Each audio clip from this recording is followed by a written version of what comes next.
ఇవాళ కేసీఆర్ ప్రభుత్వం హిందువుల మీద చేస్తున్న అఘాయిత్యాలకి వ్యతిరేకంగా బోధన్ పట్టణ బంద్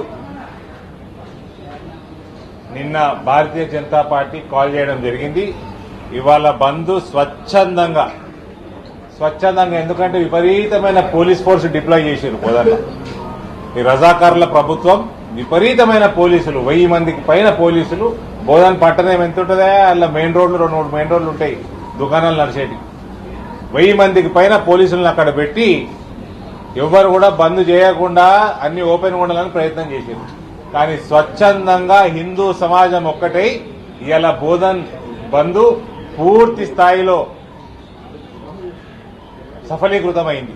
దీన్ని బట్టి తెలుస్తా ఉంది ఏ రకంగా అన్యాయం జరుగుతా ఉందో తెలంగాణ రాష్ట్రంలో. హిందువుల మీద దౌర్జన్యాలకి వ్యతిరేకంగా ఇవాళ హిందూ సమాజం ఒకటైతా ఉంది. ఇవాళ బోధన్లో జరిగిన సంఘటన గురించి మీ అందరికీ తెలుసు.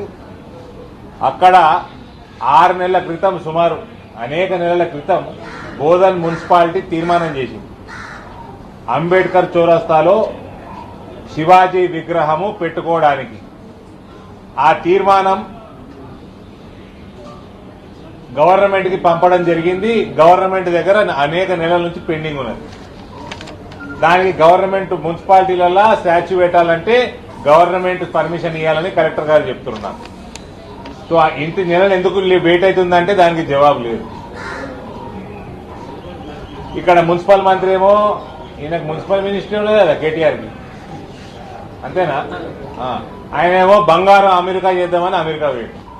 బంగారు తెలంగాణ అయిపోయింది, అలా అయ్యా ఇప్పుడు బంగారు భారతదేశం చేస్తారట. ఇప్పుడు ఈయననేమో బంగారు అమెరికా చేద్దామని పోయింది బైడెన్ తోటి కలిసి. దమ్మరదం పార్టీలు తప్ప ఏమో అమెరికాలో. ఇంకోటి అట్టిక విగ్రహం స్థాపన కోసం హిందూ సమాజం, హిందూ వివిధ క్షేత్రాలు అక్కడ శివాజీ విగ్రహం పెడితే దాన్ని తీసేయడానికి ఎంఐఎం గుండగాన్లు, టీఆర్ఎస్ గుండగాన్లు వీళ్ళందరూ జమై అక్కడ విగ్రహాన్ని అక్కడ నుంచి తొలగించడానికి ప్రయత్నం చేసిండ్రు. అక్కడ జరిగిన సంఘటన మీ అందరికి తెలిసిన విషయమే. అప్పుడు అటు హిందూ కార్యకర్తలు, ఇటు ఎంఐఎం గూండాలు, టీఆర్ఎస్ గూండాలు బాగా జమైనప్పుడు అక్కడ పోలీసు వాళ్ళు మంచిగానే కంట్రోల్ చేస్తా ఉంటే ఈ కమిషనర్ ఆఫ్ పోలీస్ నాగరాజు వచ్చిండు. ఎవరైతే కేసీఆర్ దగ్గర పాకులాడుకుంటా, నేను పాకులాడిన పోయి కేసీఆర్ దగ్గర నేను లోక్సభ టికెట్ ఇవ్వని చెప్తే కేసీఆర్ 2 సంవత్సరాలు ఇంకా నీకు సర్వీస్ ఉన్నది, 2, 3, 4 ఎంత మిడికిందో అది ఉన్నది, అది నువ్వు పోలీస్ సర్వీస్ లో ఉండి టీఆర్ఎస్ కోసం పనిచేయని చెప్పిండు. చెప్పినాక వచ్చే ఎన్నిక సర్వీస్ అయినాక నిలిచిందిలే అని చెప్తే ఈయన టీఆర్ఎస్ కార్యకర్త లెక్క పనిచేస్తున్నాడు. ఈయన నాగరాజు ఆడికొచ్చి ఈయన వచ్చినాక బాష్పవాయువు హిందువుల మీదనే లాఠీలు తోటి విపరీతంగా కొట్టింది. హిందువుల మీదనే. ముస్లింలేమో మంచిగా ఇంటికి కొండ్రి, సల్లకు కూర్చోండ్రి, మిగిలింది మేము చూసుకుంటామని చెప్పి హిందువుల మీద దౌర్జన్యం మొదలుపెట్టింది నాగరాజు. ఇవాళ నిన్న అన్యాయంగా భారతీయ జనతా పార్టీకి సంబంధించిన అనేక మంది నాయకుల్ని నిన్న డిటెన్షన్లోకి తీసుకొని రాత్రంతా పోలీస్ స్టేషన్లో పెట్టింది. ఇప్పుడు ఇవాళ 4 అవుతున్నది. నిన్న పొద్దుటి నుంచి పోలీస్ స్టేషన్లో పెట్టి 4 అవుతున్నది. ఇప్పటిదాకా కూడా వాళ్ళని కోర్టుకు హాజరుపరచలేదు. మీన్ వైల్ ఇంతకుముందు ఎఫ్ఐఆర్ తీసిండ్రు. 307 సెక్షన్ పెట్టిండ్రు. వల్ల 5 పేర్లు పెట్టి అండ్ అదర్స్ ఇష్టం ఉన్నట్టు పికప్ చేసుకుని 307 పెట్టి నాన్ బెయిలబుల్ వీళ్ళని 14 రోజులు 10 రోజులు రిమాండ్లకు పంపించాలని. ఎవరికైనా ఏమైనా అయిందా అంటే ఓడికి సీమ కుట్టినట్టు కూడా కాలే పోలీసు వాళ్ళకి. ముస్లింలనేమో పోలీసు వాళ్ళే కాపాడిరు మంచిగా దగ్గరుండి. అలాని సల్లాగా ఇంటికి పంపించారు. ఎవడి మీద ఎవడు హత్యాయత్నం చేసిరు చెప్పాలి. ఒక ఎస్ఐ అట, ఆయన కాలికి దెబ్బ తాకిందట, పట్టిప్పితే తెలుస్తుంది. పట్టి కట్టిందా లేదా కూడా నెంబర్ 1 డౌట్. ఆ ఎస్ఐ యాక్టివ్ గానే ఉన్నాడని కూడా మాకు సమాచారం. ఆయన కంప్లైంట్ ఇస్తాడు, వీళ్ళు 307 బుక్ చేస్తారు.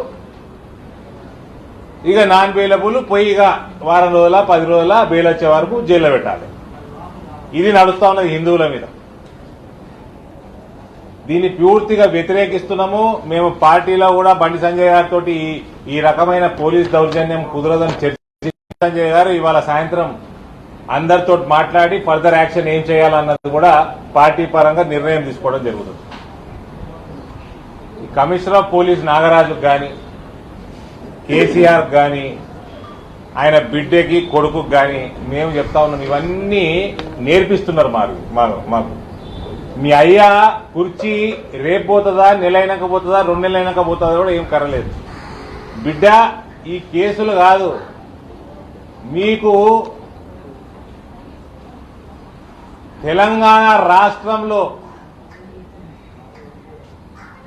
నిద్ర లేవంగానే వణుకు పుట్టాల, ఆ రకమైన ట్రీట్మెంట్ ఉంటుంది మీకు రేపు ఎలక్షన్లు. కానీ ఇక ఈ ఆఫీసర్లకు, అమ్ముడు పోయిన ఆఫీసర్లకి, కార్యకర్తల లెక్క కేసీఆర్ కి గులాంగిరి చేస్తున్న ఆఫీసర్లకి చెప్తా ఉన్నా, రేపు మీ వాడు వారిపోతాడు. కేటీఆర్ ముసలోడు పీక్తాడు పైకి, బిడ్డ వారిపోతుంది. మీరు ఏడిపోతారా? ఏడిపోతారు?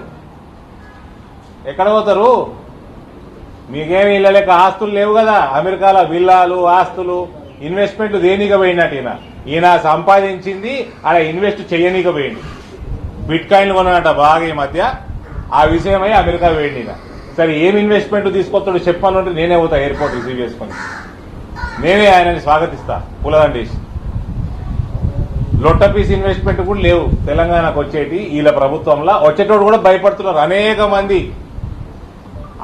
మంది బిజినెస్ వాళ్ళు తెలంగాణలో ఇన్వెస్ట్ చేయడానికి వీళ్ళు చేస్తున్న, ఇలా ఎమ్మెల్యేలు, వీళ్ళ ప్రభుత్వము, ఈ కేటీఆర్ వీళ్ళు చేస్తున్న ఏదైతే కరప్షన్ మాఫియా ఉందో దానికి భయపడి ఒక్కడ వస్తలేడు. ఇవాళ 307 పెట్టడం భారతీయ జనతా పార్టీ కార్యకర్తల మీద భారతీయ జనతా పార్టీ పూర్తిగా ఖండిస్తా ఉన్నది. ఇటువంటి హాయ్ ఫ్రెండ్స్, మా టుడే టుమారో యూట్యూబ్ ఛానల్ చూస్తున్నందుకు చాలా థ్యాంక్స్. మరిన్ని లేటెస్ట్ వీడియోస్ కోసం వెంటనే సబ్స్క్రైబ్ చేయండి. అలాగే ఈ బెల్ ని కూడా రింగ్ చేసేయండి. మా నోటిఫికేషన్స్ అన్ని మీ మొబైల్లో వస్తాయి. అలాగే మా వీడియోస్ మీకు నచ్చితే లైక్ చేయండి, షేర్ చేయండి, నచ్చకపోతే కామెంట్ చేయండి.